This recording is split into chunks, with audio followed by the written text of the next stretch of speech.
आप देख रहे हैं। देहरादून में भारतीय किसान यूनियन अम्बा ने रविवार को आयोजित बैठक में किसानों और मजदूरों के मुद्दों को जोरदार तरीके से उठाते हुए सरकार की नीतियों पर सवाल खड़े किए हैं। इस मौके पर अर्जुन को जिला सचिव नियुक्त किया गया है। संगठन के प्रदेश अध्यक्ष ने कहा कि किसानों को उनकी उपज का उचित मूल्य नहीं मिल रहा है। गन्ने का मूल्य अभी तक तय नहीं हुआ है और मजदूरों की दिहाड़ी भी निर्धारित नहीं की गई है। प्रदेश अध्यक्ष ने कहा कि सरकार किसानों की आय दोगुनी करने की बात करती है, लेकिन धरातल पर ऐसा कुछ भी नहीं हो रहा है। इकबालपुर चीनी मिल का पिछले साल बकाया अभी तक किसानों को नहीं मिला है। अगर किसानों और मजदूरों की समस्याओं को सरकार जल्दी हल नहीं करती है तो आंदोलन तेज किया जाएगा। राजनीतिक संगठन सिर्फ किसानों और मजदूरों की आवाज। यूनियन के एक वरिष्ठ सदस्य ने स्पष्ट किया कि संगठन का किसी भी राजनीतिक दल से कोई संबंध नहीं है। उन्होंने कहा, हम सिर्फ किसानों और मजदूरों की आवाज बनकर खड़े हैं, चाहे सरकार किसी भी पार्टी की हो। अगर किसानों और मजदूरों को परेशान किया जाएगा तो हम हर हद तक जाने को तैयार हैं। बिजली विभाग की लापरवाही पर कड़ी नाराजगी। बैठक में यूनियन के नेता जोगेंद्र चौधरी ने बिजली विभाग की मनमानी पर उठाए सवाल। उन्होंने कहा कि प्रेमनगर में एक मजदूर का बिजली कनेक्शन बिना किसी नोटिस के काट दिया गया है, जबकि ये घर पर मौजूद नहीं था। यह बिजली विभाग की पूरी तरह से लापरवाही है। जब संबंधित अधिकारियों से बात की गई तो उन्होंने कोई लिखित जवाब देने से इनकार कर दिया। मामला उच्च अधिकारियों तक पहुंचाया और हमने कड़ी कार्रवाई की मांग की है। जिला सचिव नियुक्ति पर जोर। इस अवसर पर अर्जुन को हरिद्वार जिले का जिला सचिव नियुक्त किया गया है। प्रदेश अध्यक्ष ने उनके समर्पण और उनकी ईमानदारी की प्रशंसा करते हुए कहा कि वो संगठन को मजबूत करने में अहम भूमिका निभाएंगे।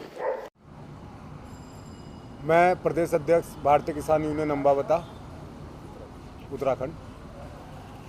आज हम जो यहाँ पर आए हैं, हमारा मेन मोटिव था भाई अर्जुन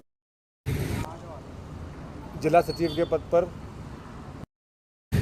और उनका भारतीय किसान यूनियन अम्बावत में स्वागत करते हैं।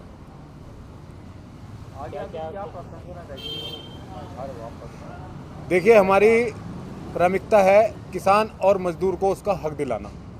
जो आज की तारीख में पत्रकार बंधुओं, आप सब इस चीज़ से भली भांति अवगत हैं कि मिले चले हुए कितना समय हो गया, अभी तक गन्ने का मूल्य ही निर्धारित नहीं हुआ है और मजदूर की दिहाड़ी निर्धारित नहीं है। उसके साथ साथ किसान के ऊपर अब इतना बर्डन है कि वो जो है अपनी उसे गेहूं की फसल बोनी है, गन्ना खाली भी करना है, वो औने पौने दाम में अपने गन्ने को बेचने में मजबूर है। और एक तरफ तो सरकार बात करती है किसान की आमदनी दोगुना करने की, लेकिन धरातल पर जो हो रहा है वो उसके विपरीत है। किसान और मजदूर की हालत बहुत ही दयनीय हो चुकी है। अब जैसे कि अगर हम जिक्र करें, इकबालपुर चीनी मिल है एक हमारे ज़िला हरिद्वार के अंदर, उसका बकाया भुगतान जो पिछले साल का पेंडिंग है वो तक अभी तक सरकार ने नहीं किया है। एक 2019 का पेंडिंग है, वो आज तक नहीं किया है। और बात करते हैं कि हम किसान की आय दोगुनी कर देंगे, मजबूती ला देंगे, लेकिन धरातल पर वो कहीं नहीं है। और अगर सरकार अब भी इस चीज़ को नहीं समझ रही है तो उन्हें समझना चाहिए ये वही किसान है जिसने माननीय प्रधानमंत्री नरेंद्र मोदी जी को अपना फैसले को रोकने के लिए विवश कर दिया था।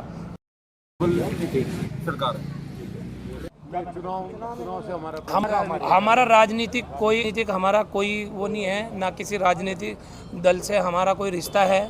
हम सिर्फ मजदूर और किसानों की आवाज़ बनकर उत्तराखंड में खड़े हैं, हिंदुस्तान में खड़े हैं।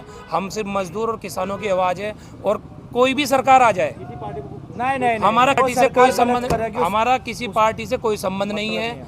और मजदूर और किसानों को कोई भी सरकार परेशान करेगी तो हम बिल्कुल भी बर्दाश्त नहीं करेंगे। जिस हद तक हमें उतरना पड़ेगा हम उस हद तक जाएंगे और जो भी हमें एक्शन लेना पड़ेगा हम एक्शन लेंगे। सरकार बीजेपी हो, कांग्रेस हो, कोई भी पार्टी हो, किसी भी पार्टी की बदतमीजी या बदसलूकी या किसी भी डिपार्टमेंट की नहीं सही जाएगी किसानों के प्रति। हम बिल्कुल बर्दाश्त नहीं करेंगे।